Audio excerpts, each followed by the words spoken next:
लोगों का जो सबसे ज़्यादा क्वेश्चन आया है वह है आइदर हिंदी और इंग्लिश। क्या एग्जाम में सिर्फ हिंदी करके चले आए या फिर सिर्फ इंग्लिश करके चले आए तो क्या सिलेक्शन हो जाएगा पेपर 1 में? तो देखिए इसका जवाब नहीं है। एक बार क्या हुआ था कि एग्जाम हुआ था जेएसएससी का, जिसमें जो लोग सिर्फ हिंदी या सिर्फ इंग्लिश किए थे उनका सिलेक्शन नहीं हुआ था। जेएसएससी आपका जो सिलेबस दे के रखी है उसमें हिंदी एंड इंग्लिश करके है, न कि हिंदी और इंग्लिश।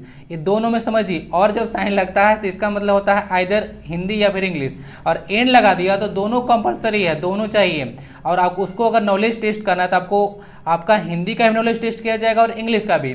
तो एक आप लोग लगाकर आइएगा तो गड़बड़ हो सकता है, क्योंकि लाना तो 30% है बट दिक्कत हो सकता है आगे चलकर, क्योंकि अगर छांटना होगा स्टूडेंट को तो फिर इसी तरह से कहानी होगा, आगे कुछ भी हो सकता है। इसीलिए अगर आप लोगों को सेफ जोन में रहना है तो दोनों पार्ट करके आइएगा। दूसरा बात है कि किसी को अगर इंग्लिश समझ में आता है, हिंदी नहीं आता है, हिंदी में पैसेज आता है वो सब तो एटलीस्ट कर ही सकते हैं, और ग्रामर थोड़ा बहुत तो पता होगा ना, पर्यायवाची शब्द आता है, विलोम शब्द आता है, अनेक शब्दों के बदले एक शब्द आता है, ये सब कुछ तो क्वेश्चन आप लोग कर लीजिएगा ना, तो इतना टेंशन क्यों लेते हैं? पेपर 1 एकदम टेंशन नहीं लेना है। मेरा बहुत सारा लेक्चर पड़ा हुआ है 61 तक, जाकर उसको देख लीजिएगा, और इसमें कन्फ्यूजन आप लोग मत रखिएगा, दोनों पार्ट जरूर करके आइएगा। जिसका हिंदी भी अच्छा ना हो वो भी जो है इसको पैसेज तो कर ही सकता है और कुछ चीज़ कर सकता है। जिसका इंग्लिश अच्छा नहीं होगा वो हिंदी करेगा और इंग्लिश का भी पैसेज कर सकता है, और कुछ कुछ सिनोनिम्स एंटोनिम्स या वन वर्ड सब्स्टिट्यूशन कुछ तो कर सकते हैं ना, कुछ तो नॉलेज होगा ना। चलिए, तो इंग्लिश का ई तो आता होगा ना थोड़ा बहुत, तो भी ये जो है से निकल जाएगा, तो उतना टेंशन नहीं लेना है। तो आइए क्लास को स्टार्ट करते हैं। पार्ट नंबर 62 है, और ये आपको किसी भी एग्जाम में फायदा पहुंचाएगा। आगामी एग्जाम है जेएसएससी पीजीटी, उसमें पेपर में फायदा पहुंचाएगा। लैब असिस्टेंट में पूछा जाता है हिंदी, वो भी जो है उसमें फायदा पहुंचाएगा। एसआई सीजीएल सब में जो है लेक्चर आपको फ्रूटफुल होगा। ग्रामर सबका अलग नहीं होता है, ओके। और पीडीएफ इसका @लर्नर्स ग्राज एजुकेशन टेलीग्राम चैनल पर मिलेगा, तो वहाँ से जाकर डाउनलोड कर लीजिएगा।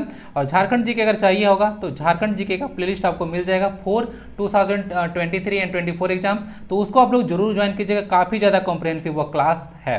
Okay, let's gear up. आइए देखते हैं पहला जो है नियम विरुद्ध कार्य करना, अर्थ के लिए अनुकूल सही मुहावरा क्या है। मुहावरा देख लीजिए यहाँ पे, इसका जो होगा नियम के विरुद्ध कार्य करना, उल्टी गंगा बहाना। अब आइए कुछ ऑप्शंस को देख लेते हैं, बड़ा इंटरेस्टिंग लगेगा। सूरज को दिया दिखाना, ये जो मुहावरा है इसका अर्थ होता है मतलब सूरज को दिया दिखाने का मतलब है कि बहुत ही प्रसिद्ध व्यक्ति है उसका परिचय देना, ठीक है। जैसे अमिताभ बच्चन के बारे में बोलिएगा कि इनसे मिलिए अमिताभ बच्चन है, तो हंसी वाला बात हो जाएगा, उनको कौन नहीं जानता है। तो बहुत ही प्रसिद्ध व्यक्ति का परिचय देना, उसी को बोलते हैं सूरज को दिया दिखाना। दाई से पेट छिपाना, दाई से पेट छिपाना का अर्थ समझते हैं हम। पहले के जमाना में जो होता था लेबर, वो दाई से करवाया जाता था, आप लोग को पता होगा। तो वो जो होता है दाई से पेट छिपाना का मतलब होता है कि जानकार के सामने अनजान बनना, यानी कि बोल रहे हैं कि नहीं इसमें बेबी है ही नहीं तो दाई को सब पता है, ठीक है, उसको मत बताइए। तो दाई से पेट छिपाने का मतलब होता है जानकार के सामने जो है कोई बात छिपा रहे हैं। और 9 2 11 तो होता है भाग जाना। 1 और 1 11 होना क्या होता है, जरा बताइएगा। 1 और 1 11 होना, इस मुहावरे का क्या अर्थ होगा? तो आंसर इसका बी हो गया, सारा ऑप्शन भी क्लियर कर दिया। इनमें से कौन सा अर्क का अनेकार्थी शब्द नहीं है? अनेकार्थी का मतलब होता है एक शब्द के अनेक अर्थ आता है, ठीक है ना, समझ, इसको देख लीजिएगा।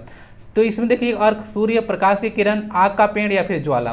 तो आग का पेड़ अर्क का अर्थ नहीं होता है, बाकी सूर्य, प्रकाश की किरण, ज्वाला ये सब जो है से अर्क के अनेकार्थी शब्द हैं। आग समझते हैं आप? आग आप लोग नहीं समझते होंगे। अकवन, देहात में अकवन बोला जाता है, उसका जो है पत्ता होता है काफ़ी जहरीला होता है, उसका जो फल होता है वो भी काफ़ी जहरीला होता है, तो उसी को आग का पेड़ कहा जाता है। तो आप लोग याद कीजिएगा, थोड़ा सा अपना जो बचपन का टाइम था उसमें आकवन का पेड़ होता था, मुझे तो याद है, मैं गांव से बिलोंग करता हूँ।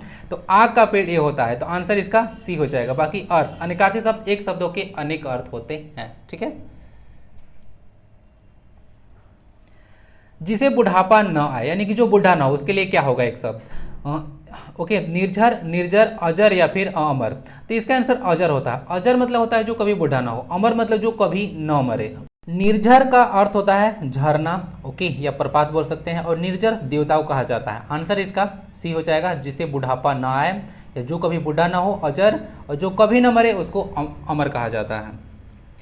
निम्नलिखित में से कौन सा शब्द जंगल का पर्यायवाची नहीं है? वन, अरिणी, विपिन या फिर दावा। दावानल सुने आप लोग ना, दावानल बोला जाता है जंगल की आग, और जठरानल जो होता है पेट की आग होता है, यानी कि भूख लगता है तो उसको बोला जाता है। अरिणी इसका अर्थ हो जाएगा वह जंगल का पर्यायवाची नहीं है। वन हो गया, विपिन, दावा बोला जाता है, कानन बोल सकते हैं, अरण्य बोल सकते हैं, ये सब जो है से जंगल के पर्यायवाची हैं, वन, ओके ना। बाकी एक शब्द है यहाँ पे देखिएगा, ए अरी है यहाँ पे लिखा हुआ है, एक ए अरी होता है। तो ए अरी का मतलब दुश्मन होता है, एनिमी ना, दुश्मन शत्रु। और ए अरी का मतलब होता है स्त्री। ओके, इसका मतलब होता है स्त्री। ओके, दोनों में अंतर याद रखिएगा। ए अरी र बड़ी वाला इसका मतलब स्त्री महिला होता है, और ए वाला अरी मतलब एनिमी या दुश्मन शत्रु होता है। आंसर इसका बी है। बाकी सब तो क्लियर हो ही गया। स्त्रीवाचक शब्द कौन सा है? तो इसमें जो आंसर होगा वह बाला होगा। बाला का मतलब होता है ना एक युवा स्त्री। बाकी छात्र, महाशय, शिव, ये सब जो है से पुरुषवाचक शब्द बोल सकते हैं, यानी कि ये सब आपको मैस्कुलिन जेंडर देखने को मिलेगा।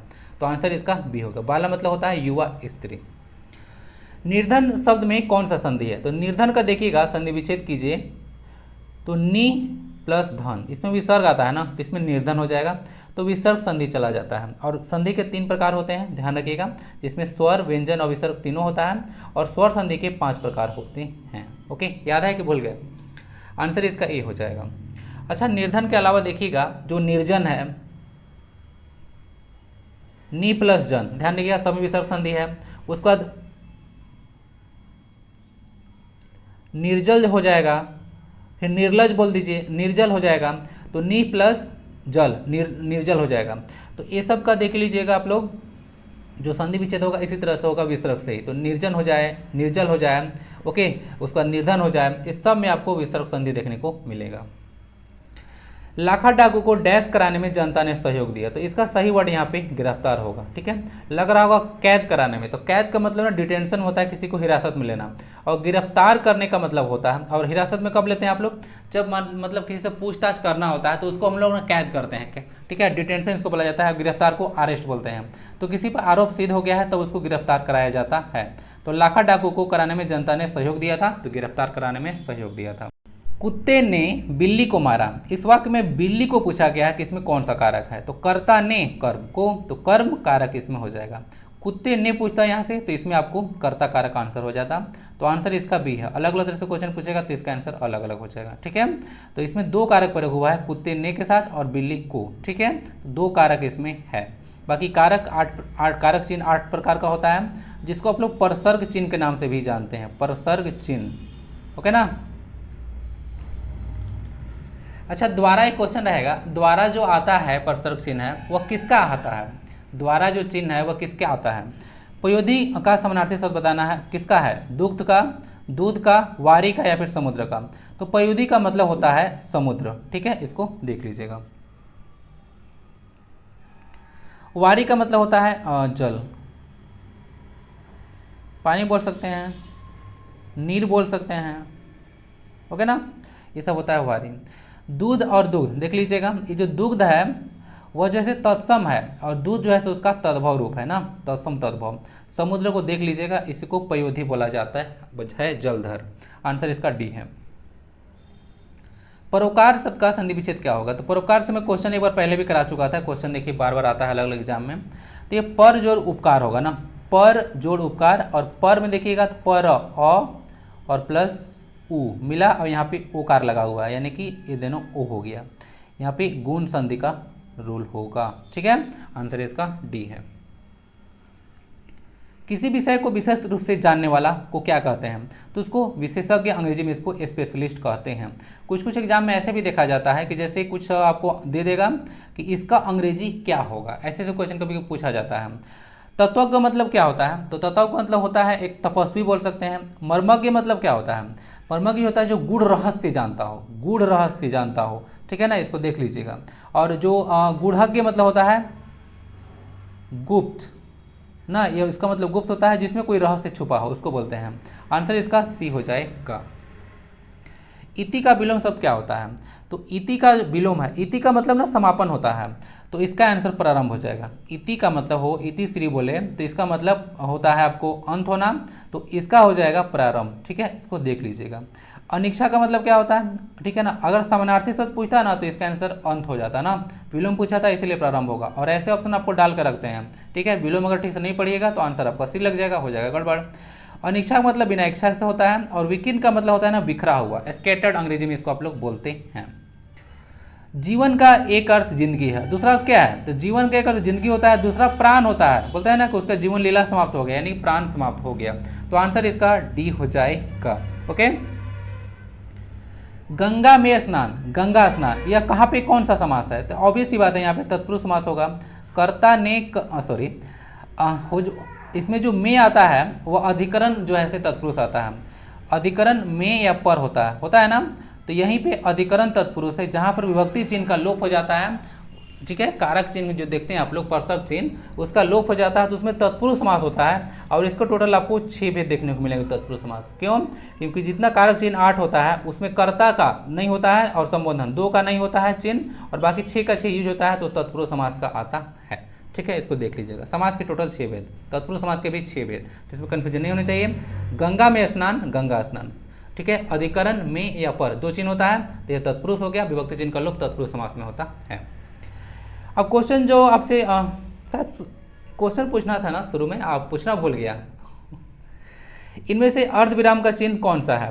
तो अर्धविराम को जो चिन्ह देखने को मिलेगा वह हो जाएगा आपका अर्धविराम और अल्पविराम। तो आंसर इसका भी हो जाएगा, ये होता है अर्धविराम, ये होता है अल्पविराम, ये होता है विस्मयादि बोधक, और ये आपका होता है आपका उद्धरण चिन्ह। अंग्रेजी में इसको इन्वर्टेड कोमाज बोलते हैं। आइए देख लीजिए, अर्धविराम पूछा गया था, अल्पविराम पूछा गया था। अर्धविराम और अल्पविराम में अंतर है ना, इसको देख लीजिएगा। जैसे पूर्ण विराम का चिन्ह तो आपको पता होगा इस तरह से होता है। अंग्रेजी में अब जो है समय और इस जो बोल सकते हैं जगह की बचत के लिए इस तरह से फुल स्टॉप दिया जाता है, जैसे अंग्रेजी में लगता है। अर्धविराम का साइन ये हो गया।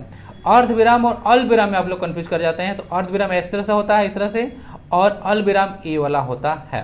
ठीक है, प्रश्नवाचक चिन्ह तो पता होगा, विस्मयादि वो तो पता होगा, उदाहरण चिन्ह पता होगा, सिंगल और डबल दोनों दिया हुआ है, योजक चिन्ह ये सब है, और बाकी रीड कर लीजिएगा। ठीक है, लाघव चिन्ह इस तरह से होता है।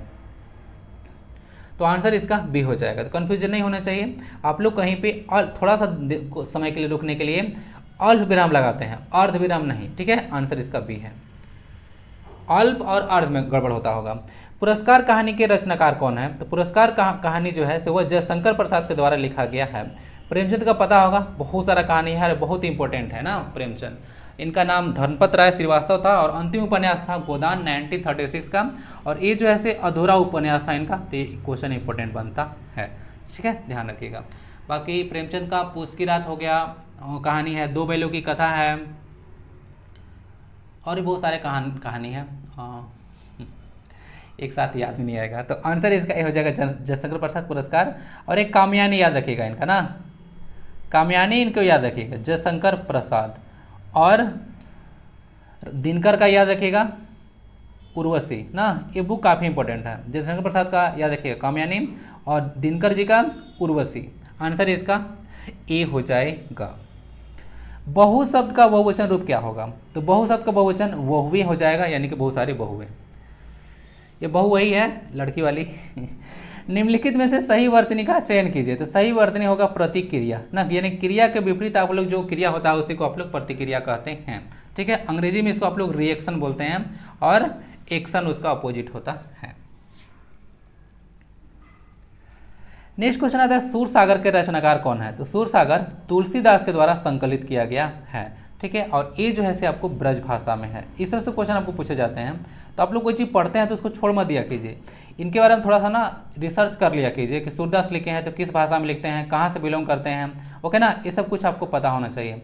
कबीर के देख लीजिएगा, गुरु रामानंद थे। ठीक है, और तुलसीदास के गुरु नरसिंहदास ऐसे कहा जाता है। और तुलसीदास तो अवधि में लिखे थे, रामचरितमानस की रचना किया गया था। ए वाला अवधि और ए वाला अवधि दोनों में अंतर है। कन्फ्यूजन कभी कभी मुझे भी हो जाता था। ठीक है, और कभी भूलवश मैं भी लिख दिया करता था ए वाला अवधि। ठीक ना, इसको तो अवधि में ए भाषा वाला अवधि ए होगा, और ए अवधि मतलब होता है समय। ठीक है, देख लीजिएगा, आंसर इसका सी हो जाएगा, सूरसागर। तुलसीदास रामचरितमानस की रचना किए हैं। ऐसे शब्द जो संस्कृत और प्राकृत से विकृत होकर हिंदी में आए। विकृत मतलब होता है परिवर्तित होकर आए हैं। विकार मतलब परिवर्तन होता है, विकृत मतलब परिवर्तित होता है, तो उसको ना तद्भव शब्द कहा जाता है, पता होगा। विदेशी शब्द क्या होता है? तो जो है से विदेश से लिए गए हैं, अन्य भाषाओं से। तत्सम जो संस्कृत भाषा से या प्राकृत से ज्यों के त्यों ले लिए गए हैं, ठीक है ना, उसको बोला जाता है। आंसर इसका तद्भव हो जाएगा।